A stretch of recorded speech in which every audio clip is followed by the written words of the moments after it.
E daqui a pouquinho a previsão do tempo. Olá, Silmar, bom dia. Meu caro Otávio, muito bom dia. Bom dia aos nossos amigos do Terra Viva. Pois é, a chuva não chegou aqui a São Paulo. O frio, um pouquinho. Então, o furacão Milton lá na Flórida, estão dizendo que virou Miltinho, porque ele ia tinha intensidade nível 5. Quando chegou à Flórida chegou com 1, mas mesmo assim fez um estrago danado. Agora o nosso aqui, talvez fosse o Wilson, virou o Wilsinho, porque não chegou a São Paulo, não trouxe chuva. A garoa, hoje já está um sol, o mormaço está esquentando já. Vamos lá, o que você conta para esta quinta-feira? Olá, Tavinho. O mercado financeiro, o dólar operando praticamente estável agora, pequena queda de 0,1%, R$ 5,58 a cotação do mercado de câmbio nesse momento.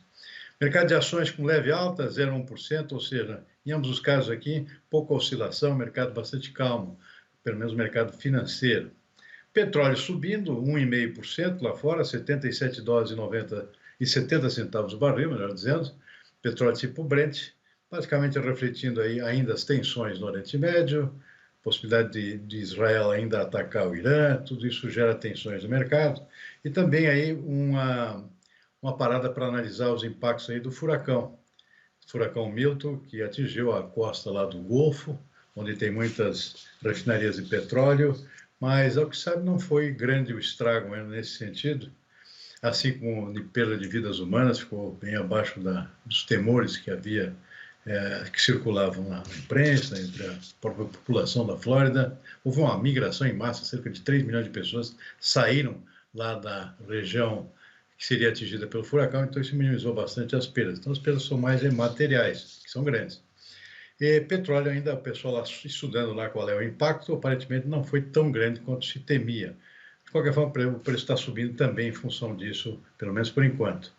Mercado de commodities agrícolas, soja voltando a cair na Bolsa de Chicago, 0,4%, os contratos mais próximos, milho também, 0,2%, trigo sobe, muita preocupação ainda com problemas climáticos que ocorrem simultaneamente em vários países. Estamos aí no início aí da safra de inverno do hemisfério norte, que é a principal, portanto, muita tensão nesse mercado aqui com relação ao andamento da safra nova. Problemas na Rússia, na Austrália, nos Estados Unidos, na própria Argentina, preocupações com o clima ainda um tanto irregular, na França também.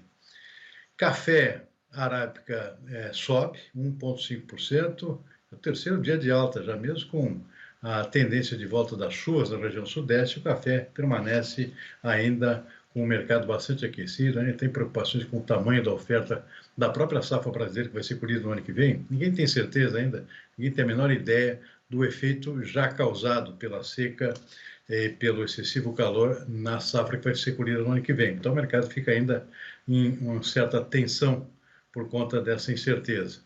Então, a arábica subindo bem, 1,5%, o robusto em Londres sobe um pouco menos, 0,2%. Açúcar estável nesse momento na Bolsa de Nova York, açúcar bruto, demerara. Na contramão, o algodão cai 0,6%, suco de laranja também 1,8%, cacau também subiu bastante ontem, hoje tem um dia de desconto, está caindo 1 ponto percentual.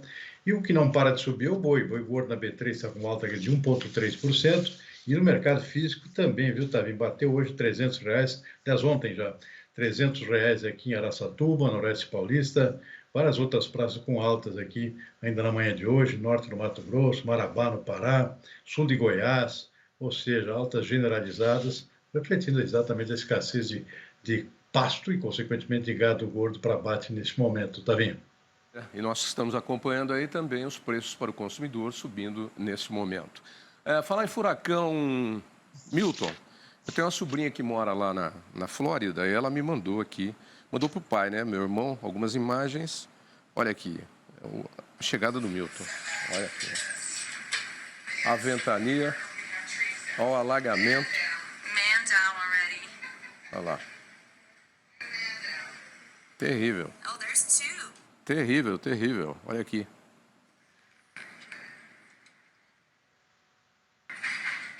Olha isso. Ventania e árvore derrubada, Silmar. E ela mandou um recado aqui dizendo que a hora que passa o olho do furacão, quando o olho do furacão passa, diz que é um silêncio ensurdecedor e assustador. Diz que você não ouve nada, um pio. porque o vento está girando em torno, né? Aí não está ventando, ele para de ventar, diz que para tudo. Nada se mexe, você não ouve um pio, um nada. Isso que é assustador, Silmar. Não, pior que antes disso, do furacão, aliás, o estrago do furacão em si até ficou abaixo da expectativa, mas antes disso houve, se não me engano, centenas de tornados, né? No centro da Flórida lá, que causaram, esse sim, causaram um estrago grande, né? Tornados precedendo o furacão. Não é muito comum acontecer isso, né? Mas realmente isso que foi um negócio assustador, e essa quantidade de tornados anteriormente à chegada em terra aí do furacão propriamente dito, né? Mas, de qualquer forma, é um negócio assustador. Ainda bem que não foi na intensidade que os meteorologistas e cientistas previam, senão ia ser um estrago do beleléu, como a gente diz aí, brincando. Um negócio sério como esse. Bom, vamos falar do ministro da Fazenda, Fernando Haddad, que comentou os impactos da seca na economia do Brasil e os efeitos na inflação. O juro está já acima já está no campo restritivo, como a gente costuma dizer, né? Mas isso é uma discussão técnica que os 9 diretores farão, né? Agora vamos ter a partir de janeiro novos 3 nomes, né? Vamos ver como as coisas vão se dar. Mas até aqui a economia tá rodando bem, está forte, os preços estão controlados.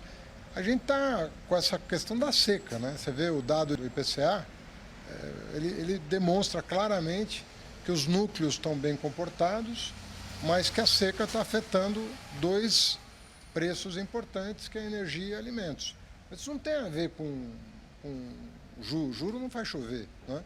Isso tem a ver com o fato de que tem um choque de oferta em virtude da seca que traz problemas para a inflação.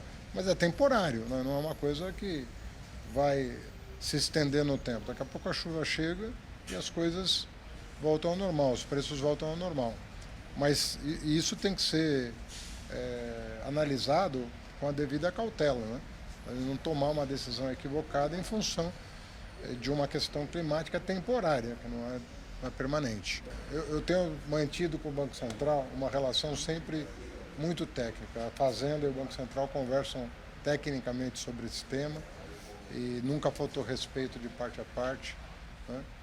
Eles têm as considerações dele, nós temos as nossas, mas tudo transcorre como em qualquer lugar do mundo, tá? Então tá, né, Silmar? Falou. Quanto tempo teu a sonora aí, João? 1 minuto e... 1 minuto e 30. Esse é um pedacinho que a gente pegou, 1 minuto e meio. Falou. Nós estamos falando disso aí faz tempo aqui, Silmar. Hã? Sabe o que acontece quando você não está a fim de dar uma entrevista? Você enrola, né? Tem jornalista que fica insistindo, né? Não tem o que dizer ou não quer dizer nada importante, então dá uma enrolada aqui e acaba não dizendo nada mesmo, né? Ou seja, nada de nada. É entrevista totalmente inútil, né? Tudo aquilo que a gente pensava. Bom, acho que esse é o nosso comentário. Não tem mais nada para comentar, né? Ponto final. Vamos seguir em frente aqui. Vamos falar de coisa boa, vai. Exportação de café do Brasil. Exportação de café do Brasil bateu recorde de volume e de receita no mês de setembro. O Brasil exportou 4,46 milhões de sacas de café em setembro, volume recorde, que representa crescimento de 33% em relação a setembro do ano passado. Em receita, os embarques movimentaram 1,19 bilhão de dólares, também o maior volume da história para os meses de setembro, e 84,5% maior que o volume movimentado em setembro do ano passado.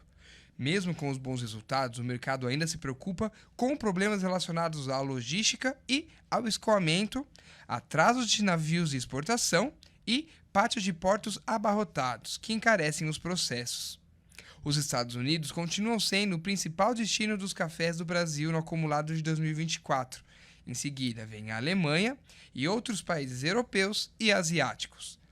Países produtores, como o Vietnã, continuam aumentando as compras do café brasileiro e, no acumulado dos 9 primeiros meses deste ano, importaram quase 638 mil sacas, um aumento substancial de 374,8%. Bom, Silmar, aí tá. Os entraves da burocracia brasileira, logística e outras coisas acabam encarecendo custos, como foi citado aí no texto. Mas aqui sim cabe alguma observação com relação a seca, né? Aí sim a gente pode ter para a próxima safra alguma alteração. Bom, também essa forte demanda de café, provocando esse aumento extraordinário aqui nas exportações brasileiras, tem a ver com duas razões. Primeiro, que os preços do café estão aumentando muito por conta de temores com a própria safra brasileira que vai ser colhida no ano que vem. Muita gente antecipando compras. Segundo, é o problema do Vietnã, que já vem de longe. O Vietnã com a safra ruim esse ano e com a produção incerta também para o próximo ano, a colheita que está começando agora. Isso fez com que muitos importadores se voltassem para o café conilon do Brasil. O Brasil é o maior exportador do café arábica. O maior exportador é o Vietnã, no caso do café robusto, né, que é o conilon, correspondente ao nosso conilon. O Vietnã com problemas, acabou tendo problemas logísticos também, lá, a questão lá do Mar Vermelho, com aqueles ataques daqueles grupos Houthis. Isso provocou uma rota mais ampla para o café do Vietnã chegar na Europa. Tudo isso aumentou o custo do café vietnamita. Então, o pessoal se voltou para o Brasil também para uma compra maior, que não é muito comum aqui, do conilon brasileiro. Tudo isso provocou essa forte alta da demanda de importações do Brasil. E o resto foi preço, né? Preço explodindo no mercado por conta de preocupações com a safra brasileira, não só do ano que vem, mas desse ano já, né? Com problemas por conta do clima extremamente seco que afetou e ainda afeta, né? As regiões do sudeste brasileiro, que é onde se concentra o grosso da produção brasileira de café. Então, soma tudo aqui, estamos vendo esse resultado agora. Exportações recordes em volume e principalmente em receita. A receita crescendo muito mais que o volume, que é muito bom, porque o preço subiu muito mais do que o próprio volume físico que está sendo embarcado. Mesmo com todos esses problemas logísticos que são recorrentes no Porto de Santos, tende a ficar cada vez piores, é muito produto indo para Santos e não é estrutura suficiente para abarcar tudo isso. Então, os problemas acabam recaindo sobre alguns setores. O café é um dos que está sendo prejudicado por isso.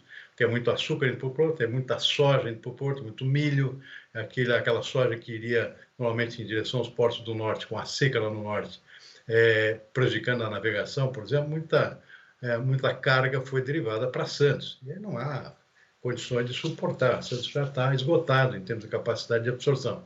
Tudo isso acaba encarecendo o custo de exportação e atrasando bastante, né, as exportações.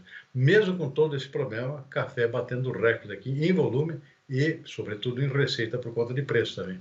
Pois é, e recentemente nós tivemos uma missão chinesa que esteve aí a convite do governo visitando o Porto de Santos, dando lá uma olhada. Os chineses aí que têm bons portos e grandes portos também espalhados pelo mundo, eles operam vários portos. Não sei não, será que não estão de olho? A gente tem muito problema de logística nos nossos portos, né? Os chineses têm alguma habilidade nisso. Pode significar aí alguma entrada do capital chinês aí também. Seria bem-vindo.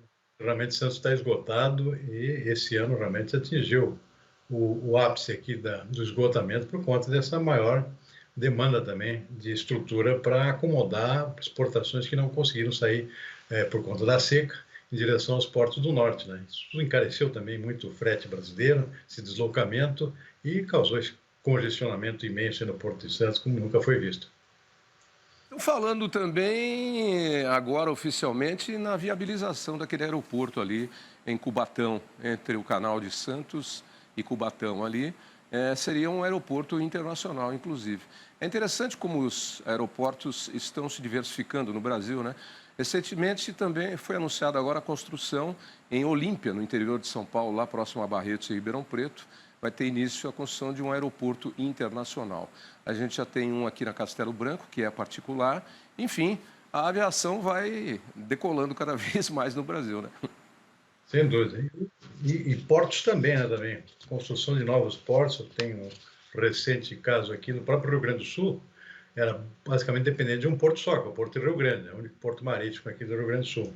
Estão construindo um novo agora, mais ao norte, mais perto de Santa Catarina, para desafogar também essa concentração grande que existe no porto de Rio Grande, já que na medida que as exportações do Rio Grande do Sul estão aumentando.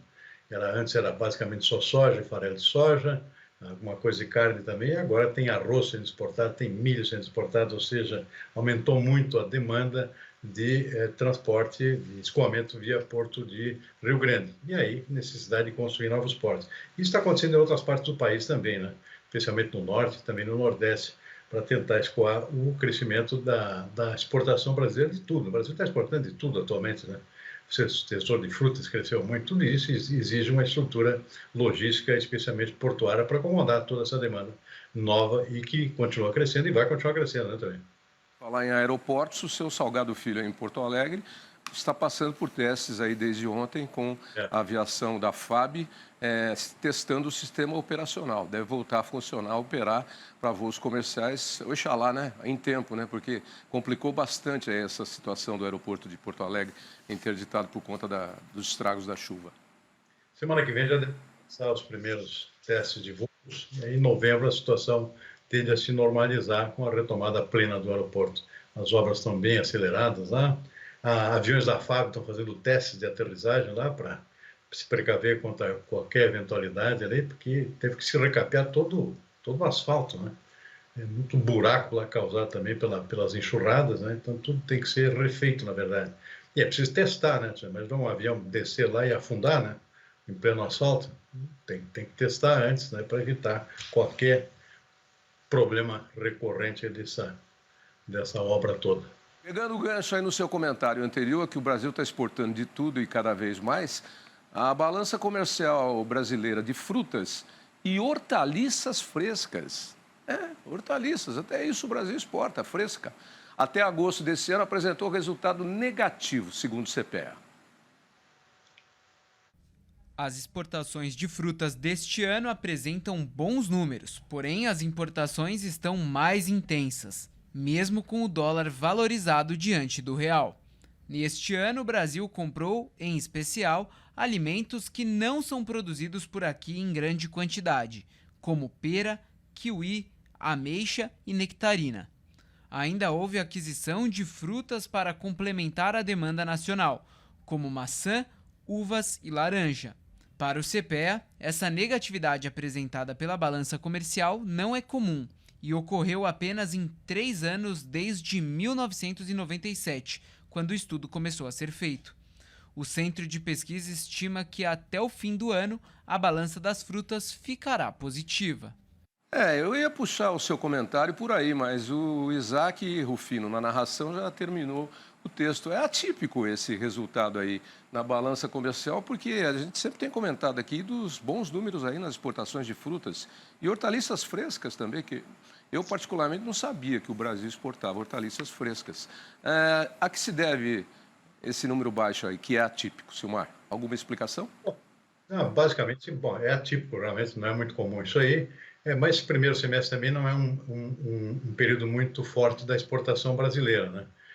Basicamente, o que sai é maçã, produzida aqui no Sul. Houve problemas de logística, principalmente aqui também na própria exportação brasileira, por conta de todo aquele episódio das enchentes. Tudo isso acabou afetando também a oferta de produtos que o Brasil exporta pelo Sul do país. A importação não é inusual, digamos assim, porque a gente importa muita fruta de clima temperado, de clima do hemisfério norte, né, que a gente não tem condições de produzir aqui, a não ser no Rio Grande do Sul, que tem produção desse tipo de frutas de inverno, de clima frio, né. Então, tem muita importação, isso já é natural. Preços mais altos também explicaram esse comportamento. Mas tudo muda agora, até porque é raro acontecer isso aí, no segundo semestre, quando tem todo um volume maior de exportações de frutas tropicais, que é o grosso da exportação brasileira e que saem principalmente pelo Nordeste, né? Aí sim, começa a entrar melão, mamão, toda uva de mesa, manga, ou seja, uma enxurrada de frutas aí que vai voltar a trazer superávit na nossa balança de frutas e também de hortaliças, principalmente de frutas, né, também. Isso vira, aí já está virando nesse segundo semestre, portanto, o ano deve terminar com saldo positivo, ou seja, exportando mais do que importa. Mesmo porque faltou aí na sua lista mamão e melancia, e vai também. Melancia também. É isso aí. Bom, Silmar, por hoje é isso e a gente conversa de novo amanhã, sexta-feira. Combinado, Tavinho. Amanhã, boa tarde. Abraço, tchau.